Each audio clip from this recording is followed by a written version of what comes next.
Our guest for today on our podcast on episode 12 is Blimie Heller, which your name is just walking in front of you about you being one of the best parenting coaches, which is for me a true honor to have you here today.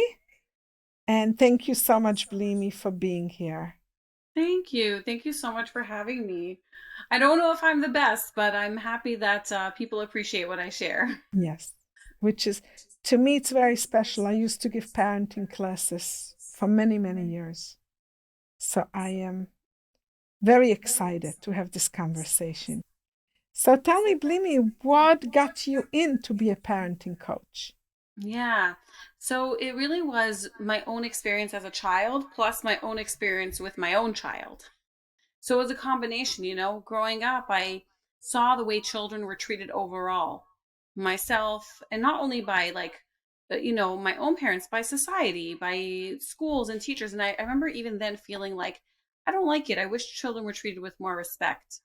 And then when I became a parent myself, though, I was really struggling with what does that mean and how does that look? Because I need to get my child to do certain things. And how do I get my child to brush my teeth who doesn't want to brush her teeth? And how do and I was really struggling with those everyday things and not knowing how to navigate it in a way that was respectful. So my own struggles led me down a path of trying to look into like, what should I do? I feel so lost.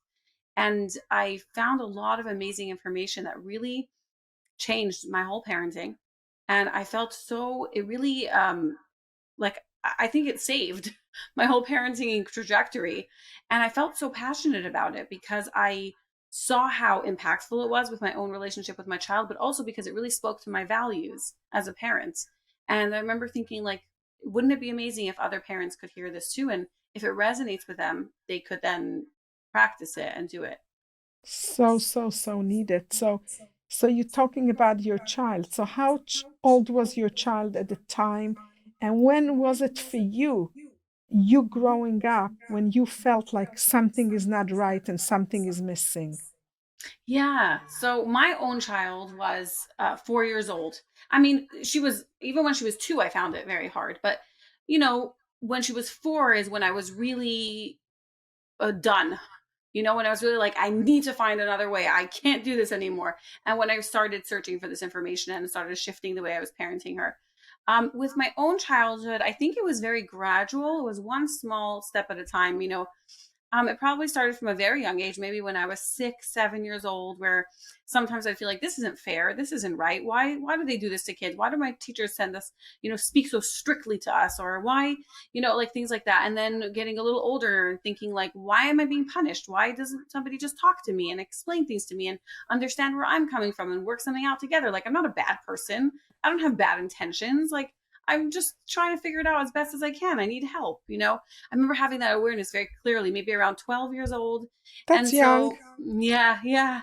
And then when I became a teenager, it really bothered me the way teachers and principals would treat me and other students, almost as if we were, yeah, like we weren't capable human beings, almost as if like we needed to be controlled or something. And so that really bothered me. Yeah, I wanted to ask you if you felt in a way you were dictated. Yes, exactly. Yes. But there was like, we were, yeah. And I remember really thinking that, like, why are we being treated this way? Like, if we were cage animals, who were needed to be contained, then I would understand. But I was like, I don't think I'm a cage animal. I think I'm very reasonable and you can talk to me and I understand things. And so do my friends. And we have such mature conversations and we really care about people. So why are we being treated as if we don't? Yes, that makes so much sense. My son, he, as a trauma healer, what he sees in his practice, so he believes so much that fear and Mm. the letting go of something, which what is really the something, is so Mm. scary that holding on to that and that kind of false belief that that's how I'm going to hold on to my kids. That's how I'm going to have them be disciplined and good human beings. Exactly, exactly. I think it comes from a good place, even with the adults. Just like I said, I think I'm a good person and I have good intentions.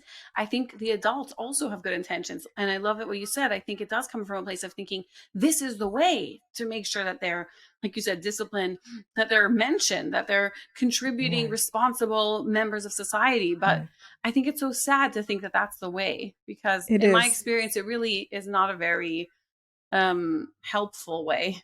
No, no, no, absolutely not. But going back to the generational trauma, Exactly. we're maybe not even aware how much it is here and it exists. Yeah, like how much it shows up in our everyday lives, right? And how do you find that being influencing you as an adult? Like having all those thoughts and growing up with methods that you didn't think they're so right for you. Yeah. So when, because I grew up with it and I didn't like it, I wanted to change it. But at the same time, this is the fascinating part.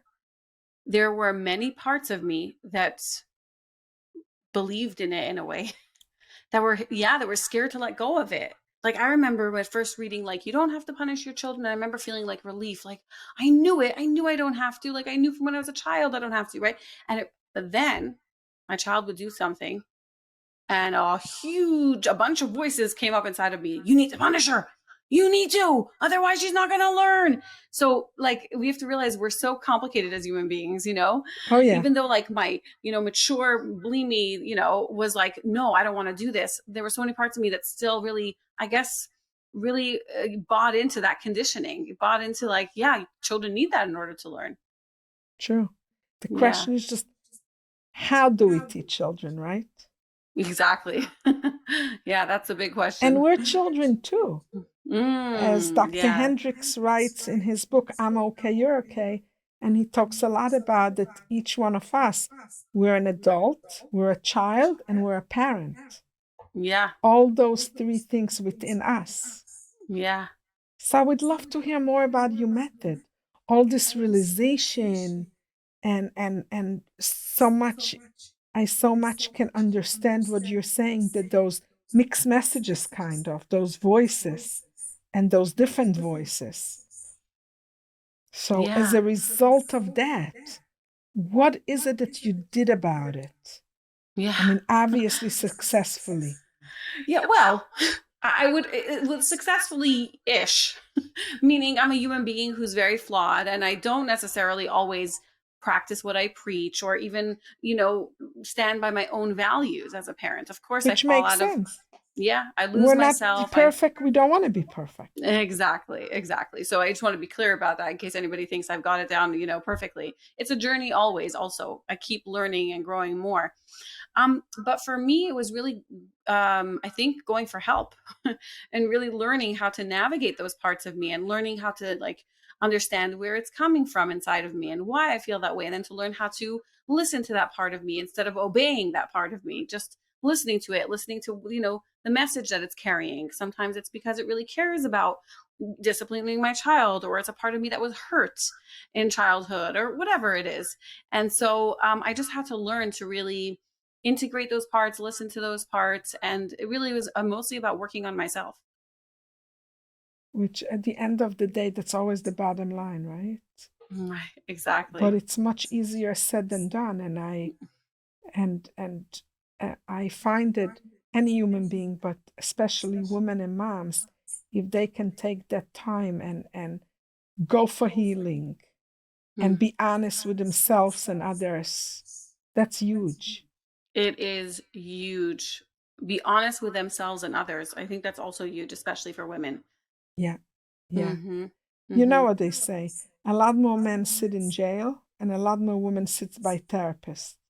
So Mm-hmm. there is something about women, I think, that we're more willing to be open and to understand and connect to what is real. Yeah, yeah. Maybe we're more connected to our vulnerability or less Yes, afraid of it. Yeah. yeah. Not the macho and the, Right. yeah, yeah. So tell me, Blimey, more about what you developed as a result of that. What did you Yeah. realize, As a besides for result your of, own journey as a parenting coach? What did I realize about parenting Yeah, or parenting. going down this path? Yeah, Yeah, so I realized that most of the things that we've been told or fed about parenting are not necessarily true, meaning we don't have to believe it just because our parents did, or it doesn't mean that it's the best thing for our children just because it was good for us, or maybe it wasn't good for us. But so, and I just learned to listen to my intuition more and to question everything, not to take everything and be like, oh, that's for sure the case, or that's, And so I really learned that respecting my child and focusing on the relationship first as the most important thing is the best way for me to go about parenting, and is really the best way to teach my child and guide my child and discipline them and help them see a better way, is really through the relationship. It's not separate from the relationship. And that respect and dignity have to be at the center of it all. For me, that's what I yeah. discovered. And that's the message that I share with parents. And it resonates with a lot of parents. Some parents it doesn't also, and that's fine. Like, so you find some parents that contradict you. Yeah, some parents, it really doesn't resonate. They don't, or I shouldn't say it doesn't resonate completely, but there's parts of it that really worry them, or they're like, I don't know if I agree with that. And I actually, my approach is to never try to convince someone. I always say, like, listen to that part of you. There's something important it's trying to tell you. There's obviously something that's very important to you. And I'm not necessarily saying that that the way I'm suggesting is not a good idea for you. Maybe it is, but your resistance is telling you something. Right. Why are you resisting? Exactly. That's such a good question. Yeah. In Hebrew, they say, Yeled lo ra, ra lo. A child is not bad, but ra lo. Mm, Something is bothering the child.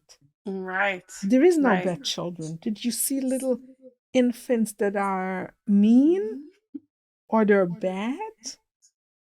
Yeah. They're so little helpless human Yeah. beings that Yeah. the nurturing and the connection and the bonding and how the neurotransmitters are being built and the chemicals are being balanced makes a difference for the rest of their life.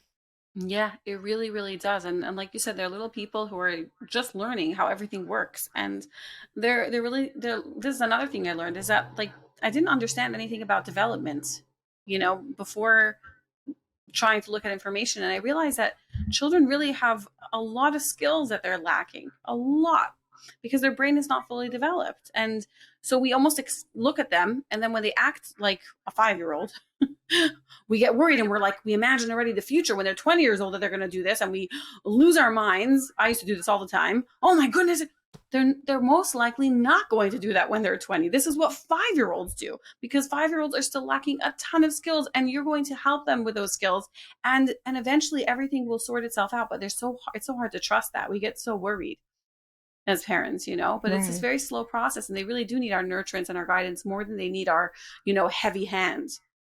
Yes.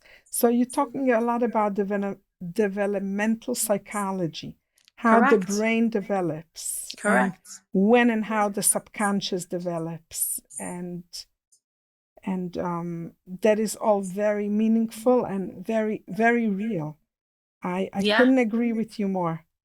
Yeah, yeah. I that's really when I came across parent information, I followed a lot of developmental psychologists and started understanding development. And I was like, why did nobody teach me this before? Yeah.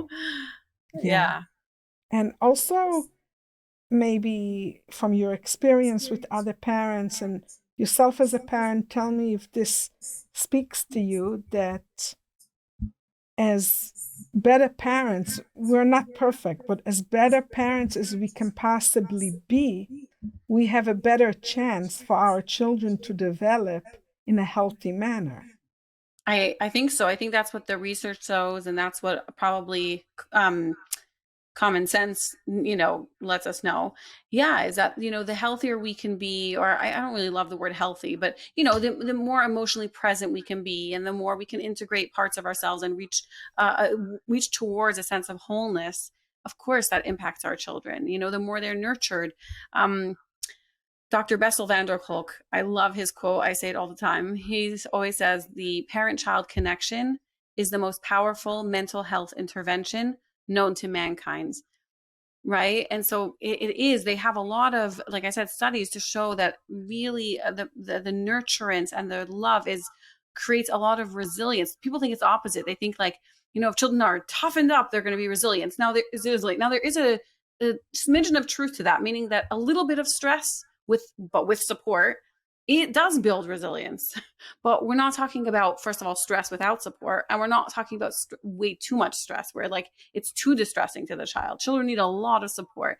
So yeah, it shows that really these things impact the child for their life, how they're nurtured. And of course, the more we can show up and be present for them, I imagine the better it is for them. Yeah. Of course, there's also exceptions. I'm saying there's children who will go through very difficult childhoods who end up being incredible people, meaning it's not deterministic. We're all it's not a one size fits all. Exactly. And we're all capable of change and growth. And it's not like it's not a science equation, and nothing's a guarantee. But it still makes a lot of sense. Exactly. It still makes, yeah.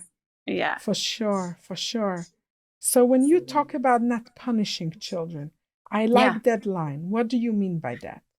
Yeah. So what I mean is that I understand punishment to mean inflicting pain or removing pleasure because a child did something wrong, did something not okay that they shouldn't do. They acted in a way that was hurtful to someone else or to themselves or against, what's considered okay. And is considered a very good or helpful way to teach children. It's like, how else will children know that it was not okay if you don't somehow make them like suffer because of it, And I don't necessarily believe that that's what children need in order to learn. I believe that you can talk to them, you can explain things to them, you can also support them and help them. So if let's say a child hits another child, punishing would be like, you don't hit, go to your room, right? So that's the punishment. It's in some way by removing the child from your space, you're actually taking away a sense of connection. And all of us are yearn for connection, and we all want to feel close to our parents. And so it's a little bit painful for the child to be removed and be like, you don't belong with us, go away, right? That's why it's a punishment. And for me, I think that we don't have to do that in order for the child to learn, even though sometimes I understand that it's necessary in order to protect children in the moment, or if a parent is very overwhelmed and flustered. But I don't believe that the punishment is what we need in order for the child to learn.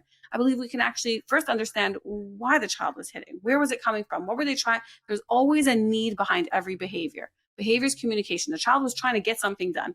They used a strategy that was not okay. Hitting somebody is not okay, right? But I want to help this child with what other strategy can you use? If let's say you hit because you were upset that the other person said no to you, how else can you navigate when you're very upset because the other person said no without hitting them? And so I'll talk to my child about how you can do that. Now, I also understand, even though I talk to them about it, the next time something like that happens, they probably will hit again, because remember I discussed developmental, psychology, and that they're little. It's not even psychology. It's also like just, neuroscience about how the brain. Yeah. So they're little and they're still developing the skill of impulse control, which means being able to control when they have an impulse to hit, to control themselves. They can't control themselves. They don't have the ability to make choices. So we have to recognize that they're going to do, even though you're teaching them, they're going to do it again. And I don't think they have to be punished for the fact that they miss skills, skills. So when I used to give a lot of parenting classes, I used to speak about consequences as opposed to punishment. And those are not the same, because a consequence is like a natural outcome. You spilled the milk, so now take the paper towel or the towel and water and clean it up. You threw the laundry, so now let's come and put it on place. So they have to be connected, right? Not because I spilled now the milk, you're not going tomorrow night to a wedding. Or you're not going downstairs to play, which parents do that, Right. To me, it's unfortunately, but they do that. They don't know. Right. Exactly. Not in a sense of blaming, but like, what's the connection between now not going down to play to throwing the blame? Just go pick it up. Right. I actually don't even call that a consequence. I call that like making amends, only because I don't like the word consequences, because it's become so confused with punishments. Now people say, oh, I don't give a punishment, it's just a consequence. But then when I look at the actual action, I'm like, how is it different from a punishment? Like to me, it doesn't really make sense. So that's why I don't Yeah. like the word consequence, because I feel like it gets confusing. But yeah, I agree with you. If we make a mess, we clean it up. If you do, and I think that that's makes so much sense. And that's just part of being like a caring human being who, you know, cares about the impact of their actions and what they've done.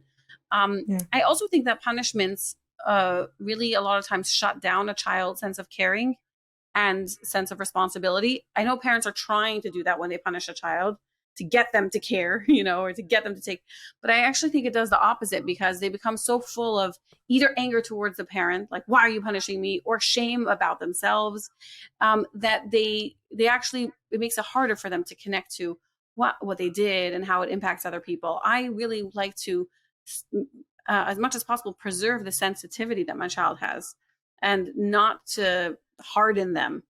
And so I like to take those opportunities to talk to them and to really help them recognize the impact of their actions and to stay connected to their care. Do you understand what I'm saying? Yes, And I not become do. full of Well, shame. let's And say, what would you do when a child hits? The child needs to somehow understand that that's a boundary we don't cross. yeah, We can yeah. So I explain, we first, can talk, but we cannot use our hands. correct. But I also realize that it's going to take a while, depending on the child's age. If we're talking about a little five-year old, or if we're talking about a 10-year-old, but if that they're still learning and they're still developing a lot of skills, so of course they're going to still hit sometimes. And we have to, I think, in parenting, it really requires patience Yeah. for maturity to occur. Maturity takes a long time, but also realistic expectations, and developing a little bit of, like, I call, like, a ho hum attitude of, like, okay, so he's a child. He just did it again. Now, again, if it's very unsafe what they're doing and it's very dangerous, then a parent has to Even then a put little something. dangerous if it enters the danger zone. Yeah, then Yeah. then a parent has to do something to protect the children and to make sure it doesn't happen. And then maybe, we could talk about what a parent could do. But in most situations, I find it's not dangerous. It's just not the best thing. And we quickly step in. We stop them. We tell them, this is a different way to communicate. And parents do find that over time, slowly with repetition, they do adopt better strategies and different ways of communicating rather than hitting. Do you find that moms take this on themselves like they are failures when a child is acting out? For sure. For sure. That's, I think, a huge thing in our culture. I mean, people blame parents for that. I see on social media, if a parent will post a video of their child acting a certain way, you look at the comments and everybody says, like, oh, such bad parenting. Look how this child is acting. Like, immediately when a child acts, in a way that isn't great, people assume it's because the parent is parenting badly, like terrible parent. When really a lot of the times it's just because the child's a kid, or the child struggles with, I don't know, every child is different. Every child struggles with different things. And they're children, children do these things. Children don't act very civilized all the time. They're still learning. And so, Even yeah, I think adults that are parents, not always so civilized. oh, exactly. That's a really good point. We're not done maturing when we're 18. Exactly. But children especially will act in ways that, like, older people don't, right? And so parents, for sure, I think, feel very, very, I know, even for myself, I do even, and I don't even subscribe to that, belief that, like, what a child does is their parents' fault, or whatever. And so not necessarily the parent. And I feel if, like, my child acts a certain way in public, I feel mortified. I'm embarrassed. It's like, oh my gosh, what are people thinking about me? How are they It's judging me? taking on those self-shame and Yeah. failure feelings, which I Yeah, think can be a exactly. big struggle. Exactly. There's a sense of, like, we start judging ourselves and feeling exactly what you said, like shame comes up, And I think a lot of times parents will actually discipline from a place of shame, meaning they're feeling so ashamed, like, oh, I'm so embarrassed. People saw me do this, or what are people going to think? Or what if and there's a lot of that. And sometimes parents will then, like, yell at their children or punish them Yeah. from that place of, like, it gives their shame a sense of, like, relief. Like, Yeah. I'm doing something about it. A little impulsive. Yes. Speaking of impulse control. Yeah. It makes so much sense because children is at the end of the day our continuation. So they Yeah. very much mirror the way that we can see ourselves as parents. Yeah. And to Yeah. separate those two is major. It is really, really major. Yeah. And I think that really it takes a parent, like, and I have so much compassion for parents who feel shame and all these things. I do too, being able to sit with those feelings instead of doing something quickly, like doing the impulse that comes up. And this is what we want to teach our children too, just to let that feeling move through your body.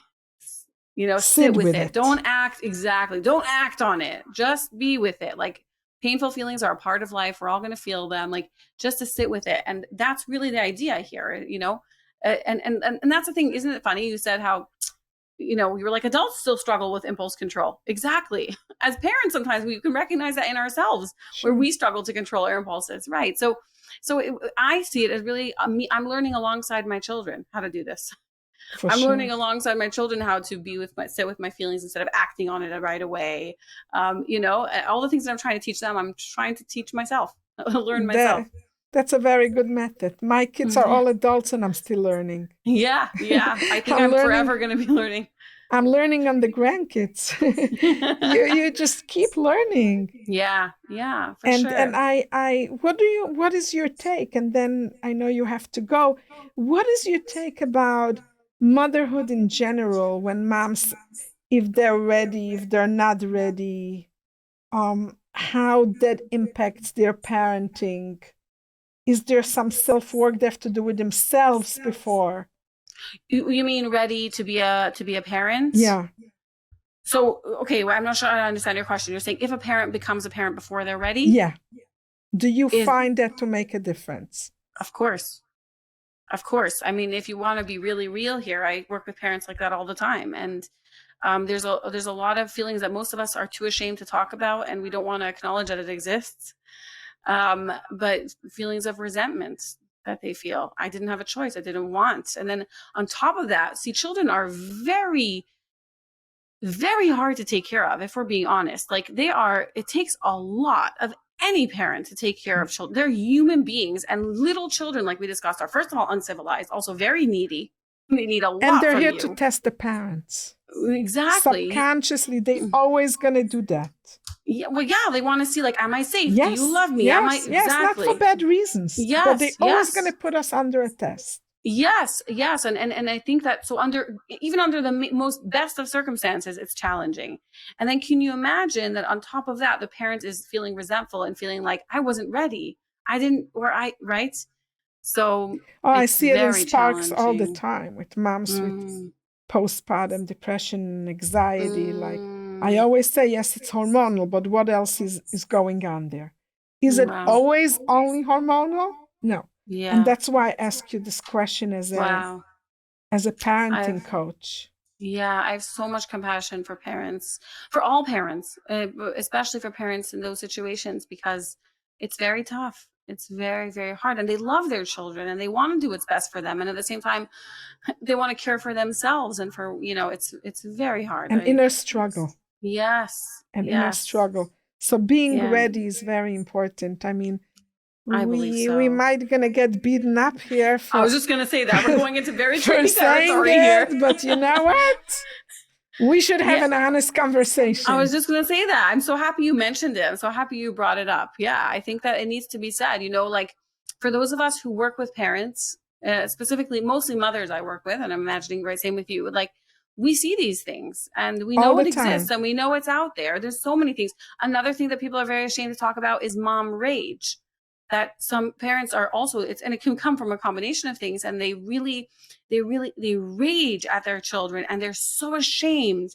They think they're the only one. They think it makes them a terrible person, and they don't want to talk to anybody about it, because which crazy person does this?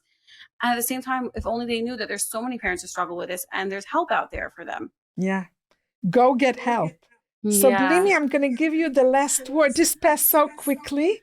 Yeah, I know, it And really now did. I see you the first time here today.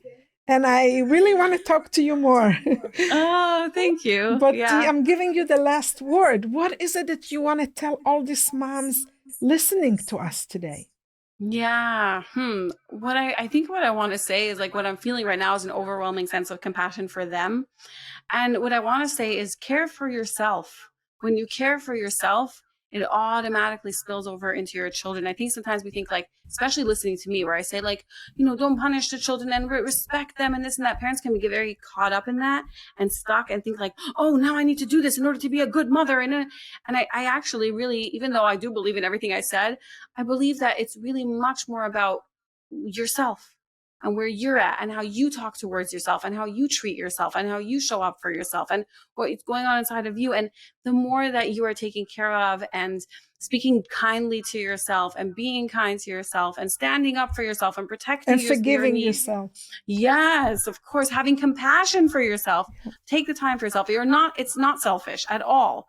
It's going to help everyone around you, especially your children. Yes, good message. Thank you so much, Blimie. And with all the trouble we had, we still got to do that. So I'm Yeah, I so, know. so Thank happy. you. Thank you Thank you so much. so And we much, will still Esther. speak. It really, really was. Thank you. I Thank appreciate you it. so much for being here. Take care. Thank you. Take care. Bye-bye. Bye.